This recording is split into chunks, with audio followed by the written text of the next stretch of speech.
इधर चैतन्य भी इस परिस्थिति को समझ रहे थे, इसलिए वे अपने संगठन में 2-4 पक्के कार्यकर्ता शामिल करने का प्रयत्न करने लगे, जो इस कार्य में उन्हीं की तरह प्राणपण से भाग लेने को तैयार हों और किसी भी आपत्ति आने पर पीछे हटने का नाम न लें। वैसे कीर्तन में भाग लेने वाले सभी भक्त सच्चे हृदय से धर्म के लिए कष्ट सहने को तैयार थे, पर गृहस्थी में होने के कारण सरकारी दबाव के सामने वे अंत तक नहीं टिक सकते थे। निताई और हरिदास।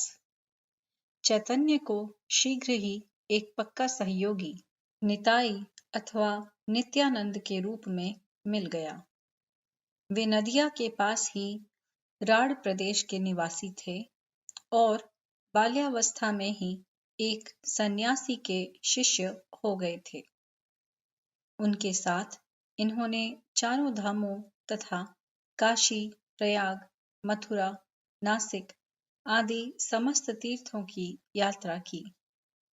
इससे इनको देश की अवस्था का अच्छा अनुभव हो गया और यह भी देख लिया कि अनैक्य और असंगठन के कारण इतनी बड़ी हिंदू जाति अल्पसंख्यक मुसलमानों के अधीन बनी है। जब पूरा भारत भ्रमण करके ये कुछ समय के लिए ब्रजभूमि में विश्राम कर रहे थे, तब इन्होंने नदिया में चैतन्य द्वारा कीर्तन प्रचार का समाचार सुना। सुनते ही इन्होंने जान लिया कि यह भक्ति और कर्म का समन्वय ही इस समय बेसुध हिंदू जाति को पुनः जागृत और धर्म कर्तव्य पर कटिबद्ध कर सकेगा। वे उसी समय ब्रज से चल दिए और नदिया आकर चैतन्य के कंधे से कंधा मिलाकर कीर्तन आंदोलन को सफल बनाने में जुट गए। दूसरे सहयोगी हरिदास का चरित्र और भी अद्भुत था। यह पैदाइशी मुसलमान थे और यशोहर जिले के एक छोटे से ग्राम में उनका जन्म हुआ था।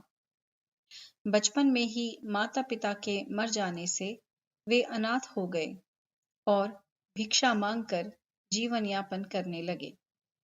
पर उसी समय सत्संग के प्रभाव से उनको कृष्ण भक्ति का चस्का लग गया और भिक्षा से पेट भरने के उपरांत वे दिन रात गांव के बाहर एक कुटी में बैठकर भगवान नाम का जप करते रहते।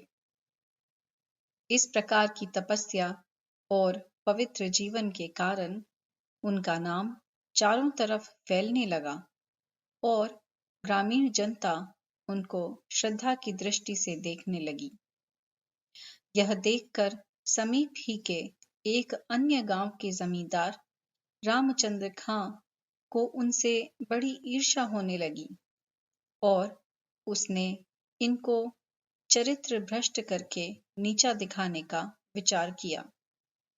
इसलिए उसने एक रूपवती वैश्या को बहुत से पुरस्कार का लालच देकर उनके पास भेजा। उसने सोचा, जब यह अपूर्व सुंदरी रात्रि के समय उनकी एकांत कुटी में जाकर प्रेम प्रदर्शित करेगी, तो उनका आसक्त हो जाना स्वाभाविक ही है। पर हरिदास पर भगवत भक्ति का गहरा रंग चढ़ चुका था।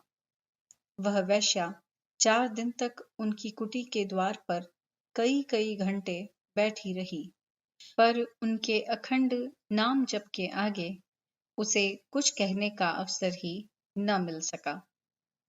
अंत में भगवान का नाम सुनते सुनते उसकी मति स्वयं ही बदल गई और वह इनके चरणों पर गिरकर कर्म साधन का मार्ग पूछने लगी। उन्होंने वैश्या को भगवान कृष्ण का भजन करने का उपदेश दिया और वह भी अपना सर्वस्व त्याग भिक्षुणी बनकर भक्ति मार्ग की पथिक हो गई। हरिदास ने अपनी कुटी उसके रहने के लिए दे दी और स्वयं अन्यत्र निवास करने लगे। कुछ मुसलमानों को यह बात बहुत खटकी कि उनका एक सहधर्मी इस प्रकार काफिरों के साथ मिलकर इस्लाम की बदनामी कर रहा है। उन्होंने इसकी शिकायत उस प्रदेश के शासक से की। उसने इनको पकड़वा मंगाया। उनका शील स्वभाव और उच्च कोटि की साधुता देखकर शासक ने इनको समझाया कि जब तुम्हारा जन्म मुसलमान के घर में हुआ है तो अपने मजहब पर ईमान रखकर उसके अनुसार आचरण क्यों नहीं करते। इसके विपरीत चलने वाले को दंड सहन करना पड़ता है। हरिदास ने कहा, श्रीमान, आपका कहना ठीक है, पर हृदय पर किसी का वश नहीं चलता। जिसके जैसे पूर्व संस्कार होते हैं वैसा ही उसका विश्वास बन जाता है।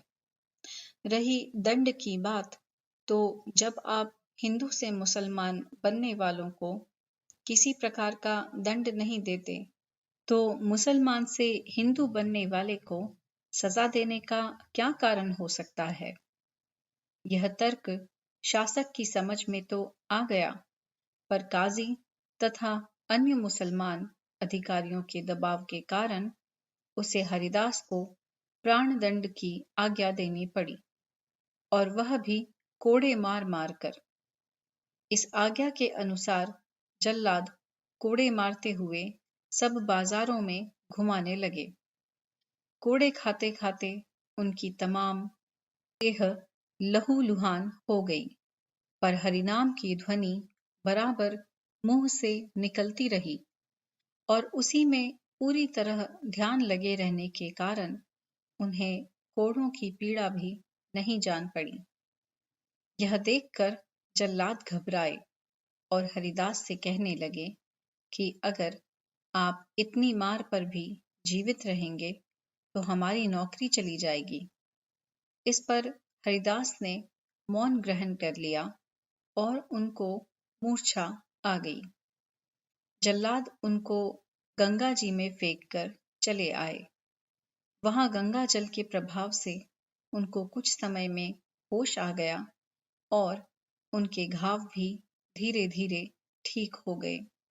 यह खबर जब शासक के पास पहुंची तो उसको पश्चाताप हुआ और काजी को साथ लेकर वह स्वयं हरिदास के पास पहुंचा और उनसे अपराध की क्षमा मांगी।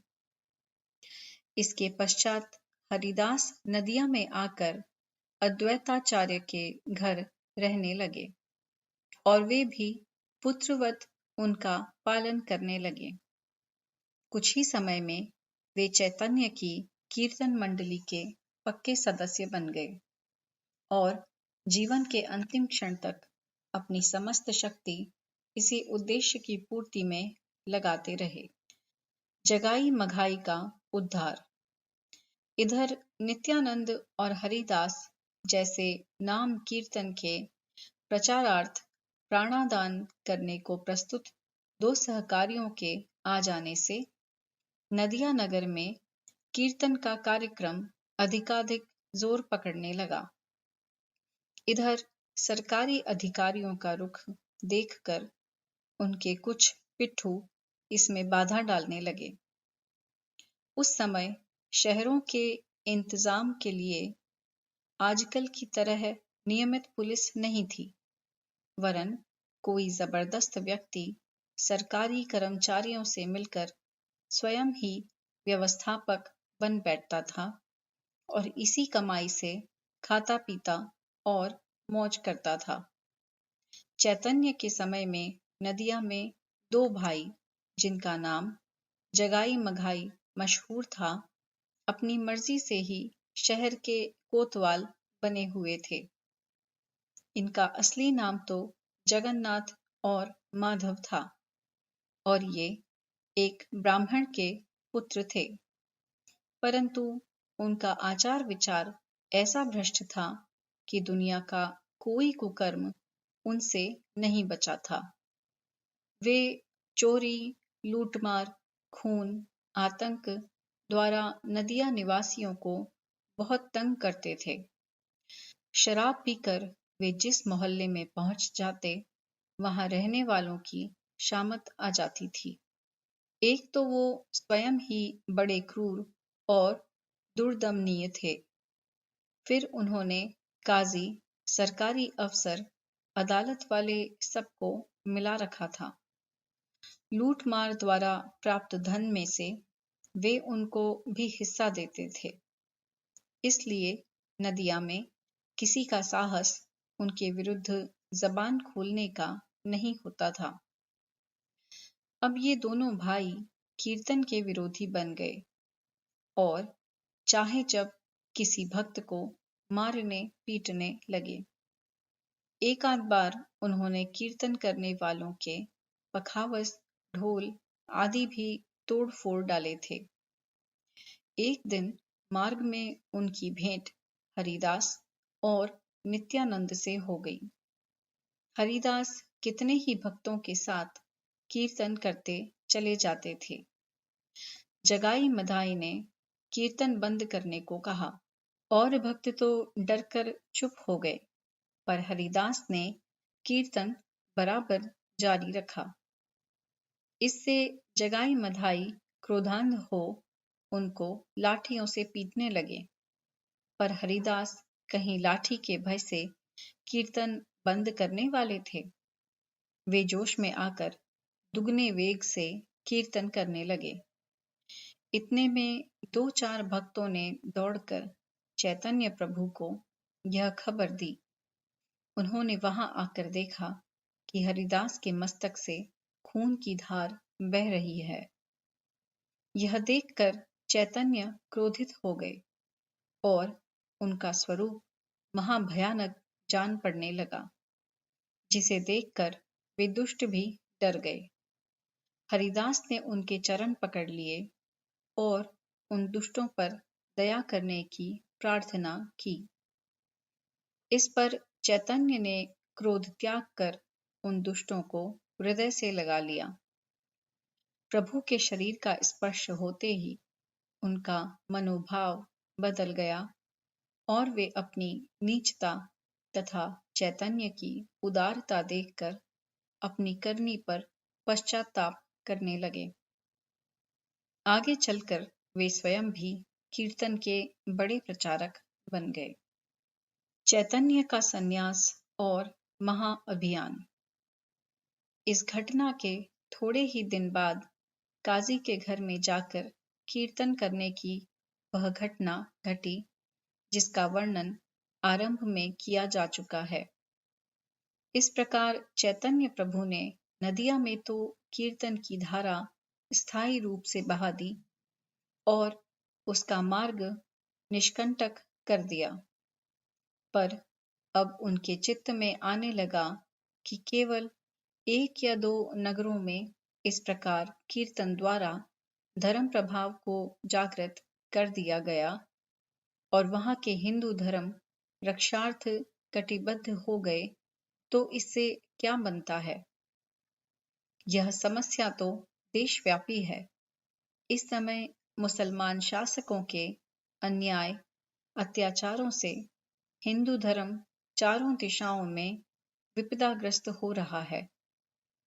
उसके उद्धार के लिए जब तक किसी महाअभियान का शंख न फूंका जाएगा, तब तक उसकी रक्षा होना कठिन ही है। इसके लिए मुझे आत्मत्याग करके लोगों के सामने एक आदर्श रखना ही चाहिए और साथ ही जन समुदाय का मार्गदर्शन भी करना चाहिए। पर उस समय देश की जैसी राजनैतिक और सामाजिक अवस्था थी और आवागमन के साधन जैसे अल्प थे, ऐसी स्थिति में साधारण गृहस्थ जीवन व्यतीत करते हुए इतना गुरुतर कार्य पूरा कर सकना असंभव था। उस समय रेल और मोटर तो क्या, अधिकांश भागों में घोड़ा गाड़ी की व्यवस्था भी नहीं थी। अधिकांश मार्ग कच्चे ही थे जिन पर केवल बैलगाड़ियां चल सकती थीं। बीच-बीच में ऐसे भूभाग भी थे जहां केवल जंगल ही थे और मनुष्य केवल पैदल ही यात्रा कर सकते थे। फिर मार्ग में हर जगह डाकू लुटेरों का भी भय था, जिसके कारण बहुत से लोग मिलकर ही यात्रा करते थे। अकेले यात्रा करना जानबूझकर खतरे में पड़ना माना जाता था।